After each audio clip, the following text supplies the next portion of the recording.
Shalom Bapak Ibu Saudara, puji Tuhan sore hari ini kita kembali bertemu dalam program Sapa Senja di gereja kita. Nah, sore hari ini saya mengajak Bapak Ibu Saudara kembali merenungkan firman Tuhan yang terambil dalam kitab Kejadian pasal yang ke-40, kitab Kejadian pasal 40 ayat yang ke-14 dan ayatnya ke-23.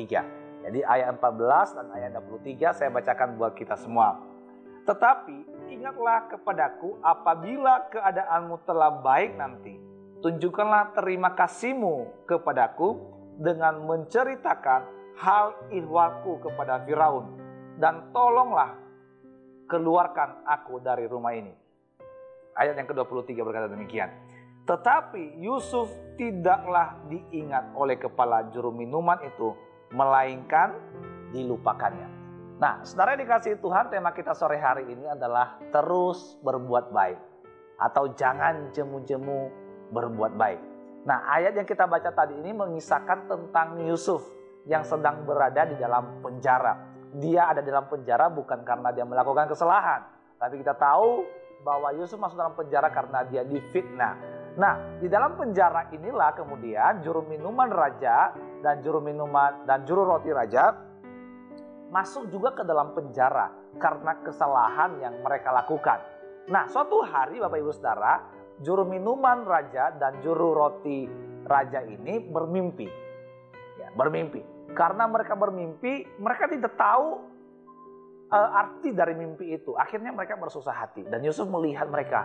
Kenapa ya teman-temanku ini bersusah hati? Apa yang terjadi? Dan kemudian Yusuf bertanya kepada mereka, apa yang membuat kamu susah hati? Mereka mengatakan bahwa kami bermimpi. Lalu kemudian mereka menceritakan mimpinya kepada Yusuf. Dan kemudian Yusuf memberitahukan arti mimpi mereka itu. Baik juru minuman raja maupun juru roti raja. Ya.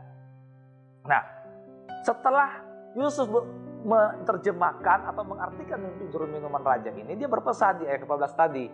Ya, ingatlah kepadaku, ya, ingatlah kepadaku apabila keadaanmu telah baik nanti. Tunjukkanlah terima kasihmu kepadaku dengan menceritakan hal ihwalku kepada Firaun, dan tolonglah keluarkan aku dari rumahnya. Jadi dia berpesan, ya, nanti kalau kamu sudah baik ya, ingat-ingat kepadaku ya. Aku sudah lama di sini nih, aku masuk ke penjara nih. Aku masuk penjara bukan karena aku melakukan kesalahan, tapi karena saya difitnah. Tetapi ayat ke-23 berkata Bapak Ibu Saudara, tetapi Yusuf tidaklah diingat oleh kepala juru minuman itu, melainkan dilupakannya. Wah, ini sakit saudara. Jadi orang yang dia tolong tadi, dia pesan tadi itu ternyata tidak mengingatnya. Justru sebaliknya dilupakan. Nah, ini juga kan seringkali terjadi dalam kehidupan kita.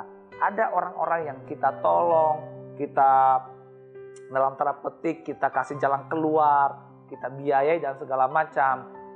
Ketika mereka sudah berhasil, ketika mereka mencapai apa yang mereka inginkan, mereka tidak ingat lagi kepada kita. Nah, saya mau katakan begini Bapak Ibu Saudara, jangan kecewa, terus berbuat baik. Karena kebaikan yang kita tabur itu akan kita tuai pada waktunya Bapak Ibu. Ya, kita tuai pada waktunya. Nah, saya melihat saudara, walaupun pada saat itu juru minuman raja lupa sama Yusuf, tetapi ingatlah bahwa kebaikan yang kita tabur itu tidak akan pernah mati. Dia akan tumbuh terus dan pada saatnya kita akan menuai. Kita melihat saudara di pasal 41, ayat 41 di sana dikatakan bahwa Firaun bermimpi. Firaun bermimpi. Nah, setelah Firaun bermimpi saudara dikasihi Tuhan, Firaun juga gelisah sama tadi kayak juru minuman raja tadi, bersusah hati juga. Akhirnya saudara, juru minuman itu mengingat apa yang dialaminya ketika dia ada di penjara. Ternyata di sana ada Yusuf yang mengartikan mimpinya yang dahulu. Dan kemudian singkat cerita, kemudian Yusuf dipanggil ke istana Firaun.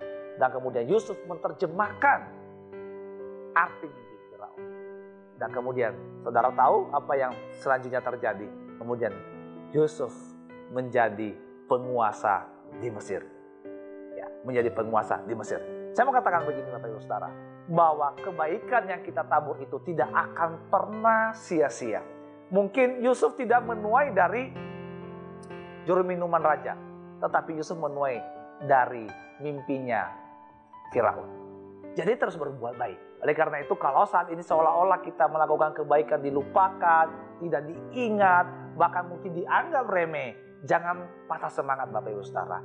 Jangan kemudian putus asa, jangan kemudian berkata, wah nggak usah berbuat baiklah, percuma. Toh juga kalau kita berbuat baik nggak diingat juga, ya percuma lah. Udah gini-gini aja lah kita menjadi orang egois aja, nggak usah peduli sekeliling kita. Jangan Bapak Ibu Saudara. Saya mau katakan bahwa kalau bahwa kebaikan yang kita tabur itu tidak akan pernah sia-sia.